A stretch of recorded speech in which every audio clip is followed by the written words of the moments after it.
ce ne sont pas des valeurs particulièrement féminines, particulièrement masculines. La tendresse, la gentillesse, la présence, le gnangnan. O filme Origem, depois que a gente vê aquele filme sobre sonhos, né?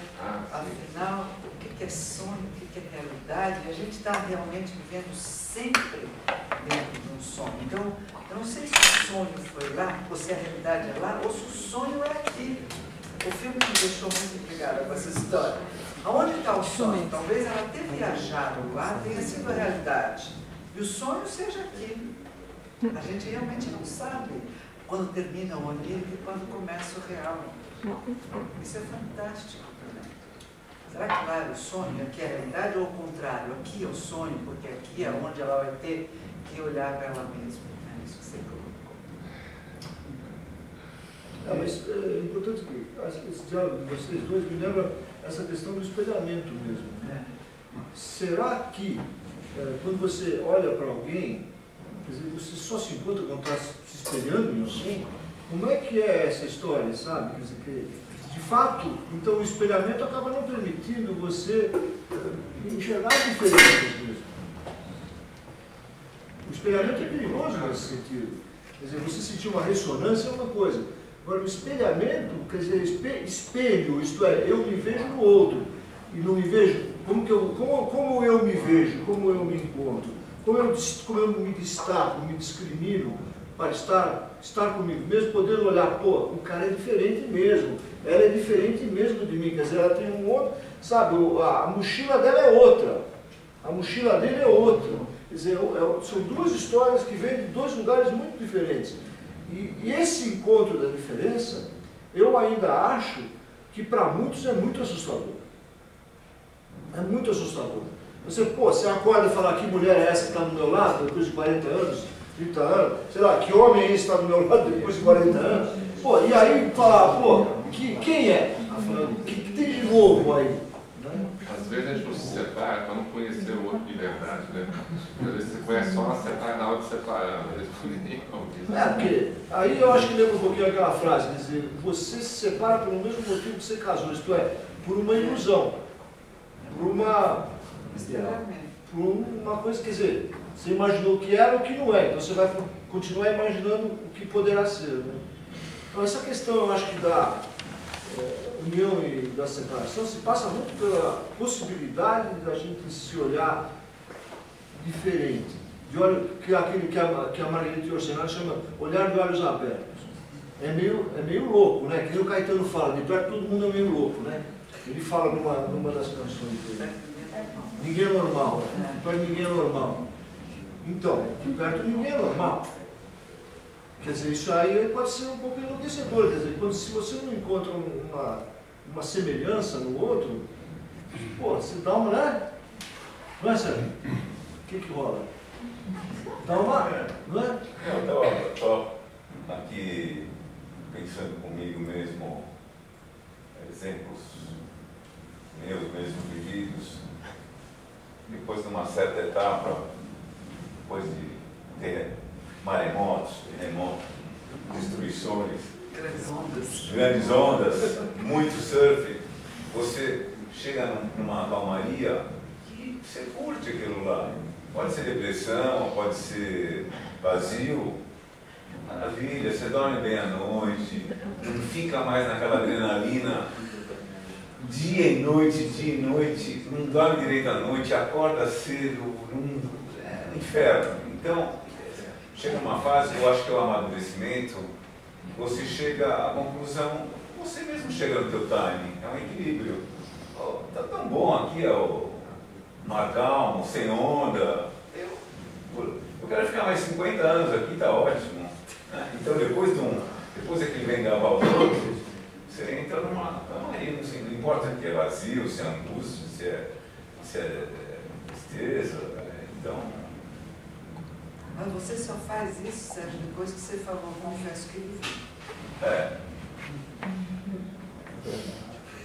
Se você não conseguir falar confesso que vivi, você não vai entrar na calmaria. sempre na necessidade da procura. Tem um outro amigo, eu sempre dou risada, que um amigo fala que no Réveillon, né? Ele fala, pô, eu quero ser feliz no primeiro dia do ano, tá todo mundo feliz. Eu não tô puto da vida com alguma coisa, eu tenho que ficar feliz. Não, pode vir à mesa, contar. Então fica aquela busca que você pode se reportar ao teu diário, todo dia você é obrigado a ser feliz. Você tem que ser preenchida todo dia, tem que estar equilibrada todo dia.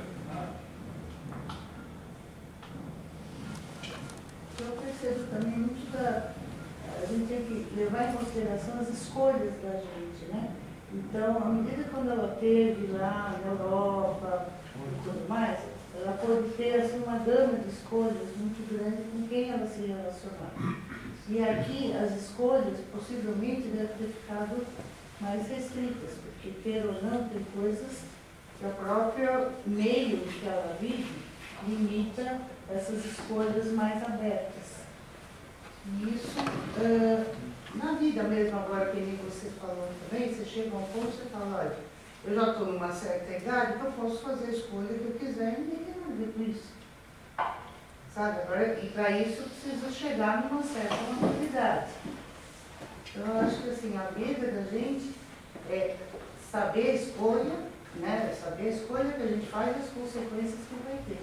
Então, na hora que você consegue esse equilíbrio, aí você está num caminho um pouco mais suave. Porque sempre, né, a vida é dinâmica, ela nunca vai ser linear. Fala, Helena quer falar sobre isso. Vocês começaram a falar da questão do encontro e das diferenças. A gente buscando no outro a semelhança para se sentir confortável, buscando no outro meu projeto e vou atrás daquilo, é a questão do amor romântico. Mas daí me ocorreu um termo que a gente tem na medicina chinesa, porque não tem como não falar disso, que é o espírito. O espírito para o chinês é Shen, que quer dizer o encontro criativo. E o encontro criativo é justamente a capacidade de duas pessoas diferentes criarem uma terceira situação. E essa alegria de você perceber as diferenças é que faz com que a gente esteja o tempo inteiro criando um universo novo. E eu agora, eu não sei se vocês estão falando muito da questão da maternidade, eu estou com um bebezinho pequenininho, e assim, a coisa que eu acho mais gostosa é você falar, putz, não sei o que ele vai fazer, não sei que carinha que vai fazer, se vai gostar, se não vai gostar. É lógico que como mãe a gente tem uma possibilidade de aceitar até quando faz careta, quando não gosta, quando chora, e com o parceiro não é a mesma coisa. A gente tem outra relação, ainda que criativa, não tem o mesmo grau de aceitação. Mas por que não manter viva essa capacidade de aceitar essas diferenças? Porque elas são criativas. Afinal de contas, se a gente vai buscando o igual, por medo, por isso, por aquilo, mas enfim, num determinado momento, sim, isso é uma morte, isso é uma incapacidade de criar novos universos, novas vidas, novas possibilidades. Eu acho que eu estou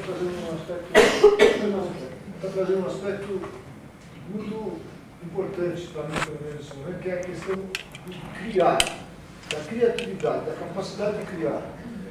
E eu tenho a impressão que o nosso trabalho, se ele não for criativo, ele deixa de ser um trabalho. Eu acho que nós trabalhamos com o criar o tempo inteiro. E para trabalhar com o criar, nós trabalhamos com as diferenças o tempo inteiro. A diferença de todos os nossos encontros semanais, quinzenais, anuais, etc. Quer dizer, todos aqueles encontros, esse nosso encontro, que seja um encontro criativo, que cria, que deixa nascer alguma coisa. Em francês eles falam pétillant, uma coisa que dá um brilho, né?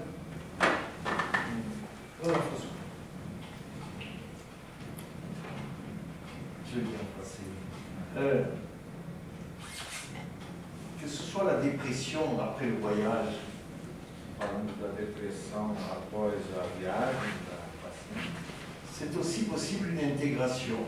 é possível também haver uma integração.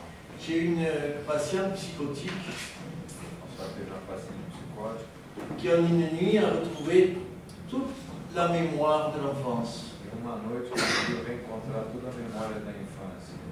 Après, pendant 2 mois, elle ne pouvait pas faire 300 mètres sans devoir s'arrêter, tellement elle était fatiguée. E depois, nos próximos 2 meses, ela não conseguia andar 300 metros sem parar porque estava esgotada. Parce qu'il fallait intégrer.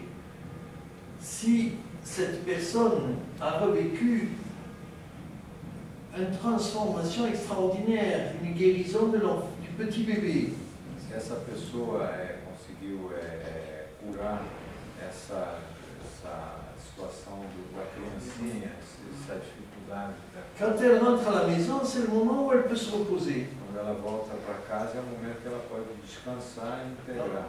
Et après le 1er de l'an, Aí no dia 1º de janeiro, on n'est pas en forme.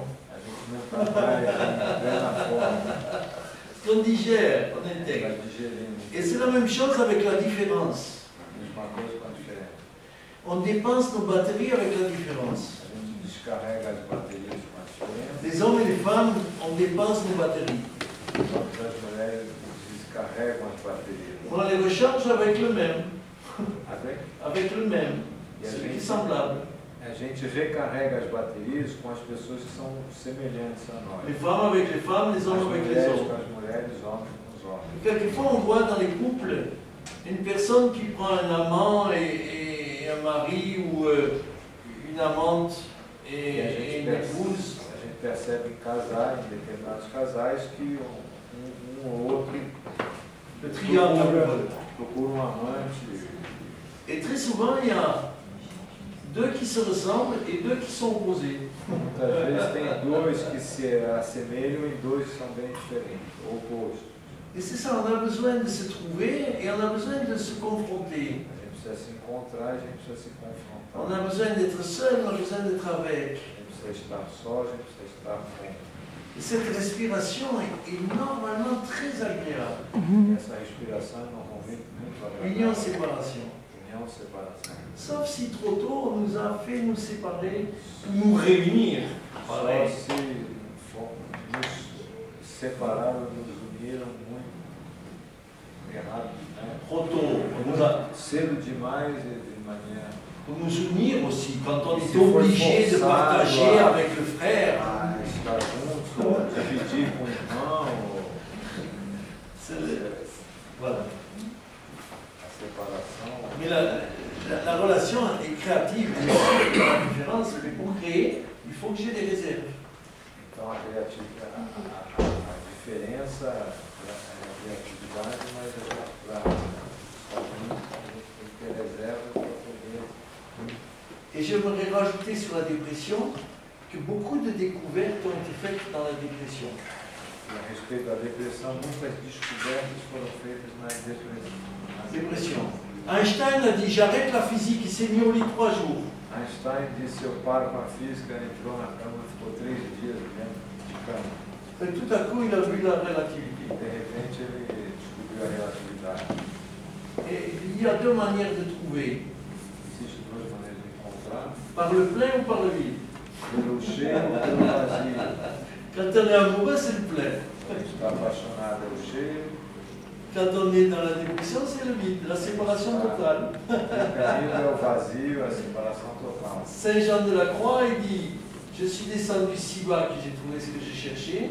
São João da Croix disse: Je suis descendu si bas eu desci tão baixo que j'ai trouvé ce que je que cherchais. eu encontrei finalmente o procurado. Et Thérèse d'Avila, en même temps, elle essayait de ne pas trop l'éviter.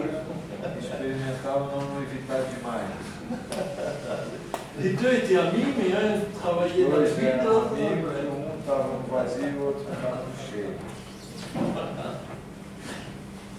Mas eu acho que a questão de vir conectada consigo, mais em depressão, que eu coloquei, tem a ver com conectar-se profundamente, com ter a coragem de ficar conectado consigo. Mas também não contei o que aconteceu depois, né? Porque aqui já aconteceu um monte de coisa também. Eu só fui trazendo a questão da união e da separação durante A viagem. a viagem que a gente fez, mas Quando chegou, continuou. continuou se espelhando, continuou se enxergando e continuou procurando a si mesmo. Não é uma coisa que ficou paralisada, idealizada, que lá quer. Não, está com a coragem de buscar assim nas relações aqui também, né? Eu estava vendo, não sei se alguém viu a história de Picasso, alguém leu sobre Picasso, a vida dele, como é que ele se relacionava com as mulheres. A intensidade, quando você estava olhando, vendo que ele estava curtindo aquela mulher, dando tchau, ele já estava no braço de outra. E no mesmo dia, duas, no dia seguinte, outra. Vinícius também, assim. Então, cada um vai numa velocidade que lhe convém. Você vê uma relação dessa, de adrenalina o tempo todo, para mim, já me faz mal. Já tem aversão a isso aí. Quem já viveu muito, já olha aquilo lá e fala, bom, isso aí eu não quero para mim. É uma coisa muito louca.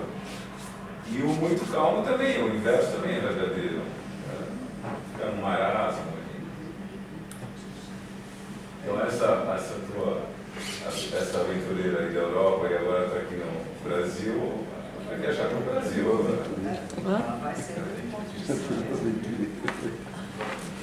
Sabe que vocês... Só um instantinho. Tá. Peraí. Desse encontro de busca de si mesmo, então, não pode ser uma coisa solitária, assim, que não dá para fazer com o outro, né? E já você falou de uma coisa que você pode estar nas relações se descobrindo. Isso para mim foi muito novo. Uma coisa pessoal, assim, eu estava há 10 anos e há 5 pensando em separar, pensando em ir atrás de algo e tem que ser solitário. De repente, isso pode ser uma possibilidade também, estando aí. É absolutamente sufocante você conviver com alguém casado sem nunca se separar. Isto é, mesmo estando na mesma sala, você na tua e ele na dele. Sabe, é o mínimo, sabe, necessário para... Mas eu acho que são conquistas que às vezes demoram um tempo, sabe, porque a ilusão do primeiro casamento, do primeiro momento de casamento, do primeiro casamento, é a vida em comunhão, onde as semelhanças são as coisas mais importantes, né? É isso que se prega, pelo menos nas religiões, seja ela qual for e tal, se prega isso, quer dizer, nós estamos impregnados dessa história na primeira ilusão do casamento, no primeiro momento do casamento.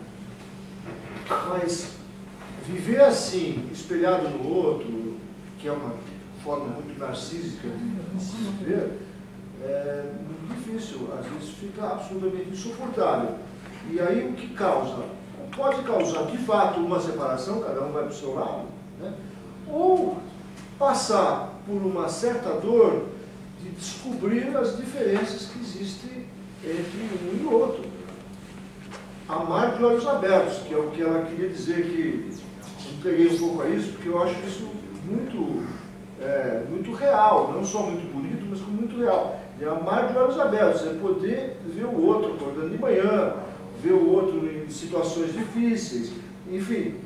E o que permeia, eu acho que um pouco o François disse, o que permeia, o que mantém essa pulsação entre união e separação, talvez seja esse afeto mesmo, esse amor que às vezes é um amor, é um amor sem amor, às vezes, sabe? Quer dizer, às vezes eu não estou a fim de te amar, eu estou a fim de ficar comigo mesmo, quer dizer, isso também, será que é permissível numa relação? Quer dizer, a gente está numa relação, sim, não tem que ficar te amando o tempo inteiro, mas também não quero me separar de você, esse tipo de angústia que permeia as relações. Essa angústia, eu acho que eu estou há 10 anos casada, acho que é assim que eu vivo essa angústia de querer ter um momento e ter separações, mas também permanecer sem separar de fato. Ter as duas. Que essa possibilidade? Agora, você falou uma coisa que é assim, quando eu estava colocando a minha cliente, ela foi em busca da própria alma, como ela dizia o tempo inteiro, e da satisfação da liberdade. Mas isso só pôde se dar porque era relacional, porque ela se relacionou com as pessoas, senão daria meditando no Monte Everest, entendeu? Quer dizer, não, foi muito ao contrário. Foi em busca de se encontrar, se espelhando em relações. Não foi nada sozinho, né? Estamos lá perto. O senhor estava esperando. Esses debates têm passado à margem de um tema que é extremamente espinhoso. O François falou da sensualidade, da dicotomia sensualidade e amor. O Sérgio já foi mais direto quando ele falou da vida do Picasso, que é a questão da fidelidade, que é um mito hoje, né? Mas que as pessoas continuam jurando no altar, né? Até algum tempo atrás, acho que algumas pessoas conseguiam cumprir essa meta. O que eu vejo hoje é que ninguém mais cumpre essa meta. Mas a fidelidade, quando você entra numa relação, você se propõe a ser fiel. E isso te aprisiona. E é tão sufocante que muitas vezes conduz ao fim da relação. Porque nem todo mundo, aliás, eu diria que a maioria das pessoas, a questão da sensualidade que ele falou, nasceu para ser fiel. Porque o corpo, às vezes, demanda experiências que não tem nada a ver com o amor. Né? E é muito difícil você falar de fidelidade entre casais. Por exemplo, eu estou tendo essa liberdade de falar hoje porque a minha parceira não está aqui do meu lado, senão eu não estaria nem tocando nesse assunto.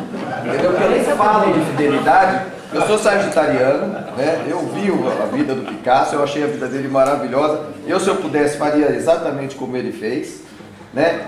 E eu nunca consegui ser fiel na minha vida, mas eu nunca proporcionei a parceiras minhas a dor da infidelidade, porque nunca, eu acho que você quer ser infiel, mas você tem que respeitar o seu parceiro. Você tem que ser feliz sem proporcionar que aquela pessoa sinta infelicidade. Então você tem que fazer as coisas com respeito. Eu acho que é o mínimo que um infiel pode fazer, é fazer com respeito. Né? Não, é lógico. E, olha, veja bem como a própria palavra é forte, né? A palavra é feia, né? É infiel. Olha como é feia a palavra, né? A gente já imputa, é quase um palavrão, fulano é infiel. Na verdade, fulano é feliz, né? Porque ele está fazendo o que ele quer, ele está sendo feliz. Agora, e esse tema, eu acho que ele merece uma palestra um dia só para falar de fidelidade, mas não venham com parceiros nem com parceiras, porque senão vai ser difícil. Eu não entendi uma coisa. Você se permite ser infiel. Sem permitir a recíproca, obviamente. Mas é por isso que eu digo que o tema é espinhoso. Porque tem a posse, né? Pode ser infiel? Olha, eu costumo dizer para os meus clientes no escritório o seguinte: quando tem um caso de infidelidade, eu digo, olha, presta atenção. Ou você já foi, ou um dia você vai ser traído na vida. E ou você já traiu, ou um dia você vai trair. O importante é não saber, porque o conhecimento dessa informação é uma dor terrível, certo? Então, por exemplo, eu não faço a menor ideia, eu não me sinto traído, isso me basta, né? E ela também, com certeza, não se sente traída, certo? Porque nunca fui questionado nesse aspecto. Então, essa questão da fidelidade é uma tremenda demagogia. Fidelidade não existe mais, só existe na Bíblia e no juramento no seu altar. Eu acho que a gente pode pegar o tema para a próxima. Godoy, você vai sentar aqui. Um especialista em fidelidade. Porque agora você mexeu no calcanhar daqueles. Como o homem pode, a mulher não? Agora não, eu não disse que o homem pode e a mulher não. Eu disse que eu posso e ela não. No meu caso. Então pode ser diferente, pode ser a mulher infiel e o homem fiel, e ela não vai querer que ele... Mas eu proponho que a gente faça essa próxima discussão. Pelo amor de Deus, ninguém diga que o tema partiu. Eu faria para ela. Sabia que você ia falar disso. Não, mas é porque isso eu acho que é um tema muito difícil de se tratar. Eu sei que é Infiel não casada há porque admite. 42 anos. Você não teve coragem de contar pra mim? Daquela teoria que o casamento é igual submarino. Ele boia, mas foi feito para afundar. Muito bom. Olha, eu acho que você falou uma coisa importante aí que eu também falei, Caia. Esse é um casamento extenso, tem fidelidade? Essa é uma questão para a gente discutir na próxima. Para a gente ficar pensando. A outra coisa é isso, é uma união e separação a cada dia. É mesmo, então, eu estava mas pensando. sofre também, né? Então, eu estava pensando nisso, né, Eliane, voltando um pouco, porque o Rubens começou a palestra falando de uma coisa um pouco mais ampla, né? Claro que as relações, vamos dizer assim, que envolvem na relação, sexualidade, como o caso que você trouxe e tudo, atrai muito mais. Mas eu acho que o Rubens começou falando em relação a encontros de uma maneira muito mais ampla, vamos dizer assim, do que uma relação amorosa ou sexual, etc. Então eu estava pensando, assim, né, tanto na minha vida pessoal, como em pacientes, como em amigos, tudo isso, que eu vejo que as pessoas que têm uma maior capacidade de relação, eu diria, nesse sentido mais amplo, vamos supor que você pegue uma pessoa que, assim, otimisticamente, viva 100 anos. Nesses 100 anos você vai encontrar uma série de pessoas, não é?